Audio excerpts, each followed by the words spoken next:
कहानी का नाम वापसी। एक पुराने और सुनसान गांव में एक हवेली थी जिसे लोग नागिन हवेली के नाम से जानते थे। इस हवेली का नाम कोई जोर से नहीं लेता था, क्योंकि ऐसा कहा जाता था कि वहाँ एक आत्मा चुड़ैल रहती है, विश्का।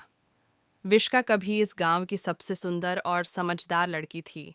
उसकी शादी एक शहर के युवक से तय हुई थी, लेकिन शादी से एक रात पहले कुछ लालची लोगों ने उसे जिंदा जला दिया, सिर्फ उसके गहनों के लिए।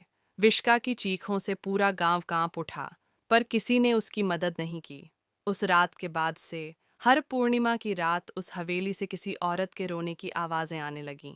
गांव वालों का कहना था, जिसने विश्का की चीखें सुनी, उसकी आत्मा कभी चैन से नहीं रह पाई।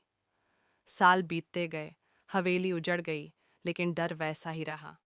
कोई वहां झांकने तक नहीं जाता था। एक दिन शहर से एक पत्रकार रेहान आया। वह इस रहस्य को उजागर करना चाहता था। उसे यकीन था कि ये सब बस अफवाहें हैं। संयोग से वही रात थी जिस रात सालों पहले विश्का की मौत हुई थी। रेहान कैमरा लेकर हवेली के अंदर गया। सब कुछ धूल धक्कड़ में ढका हुआ था, पर एक कमरा बिल्कुल साफ सुथरा था, जैसे वहां कोई अब भी रहता हो। अचानक उसके पीछे ठंडी हवा का झोंका आया। पीछे मुड़ते ही उसने देखा एक सफेद परछाई, लंबे बाल, जली हुई त्वचा और आंखों में अंगारे। विश्का, तुम भी मुझे देखने आए हो, जैसे बाकी सब आते थे और चले जाते थे। उसकी आवाज में पीड़ा थी। रेहान कांप गया, पर हिम्मत जुटाकर बोला, मैं तुम्हारी कहानी सब तक पहुंचाना चाहता हूँ, सच बताओ। विश्का ने अपने साथ हुए अन्याय की पूरी दास्तान सुनाई। कैसे विश्वासघात हुआ, कैसे गांव ने उसकी चीखें अनसुनी कर दी।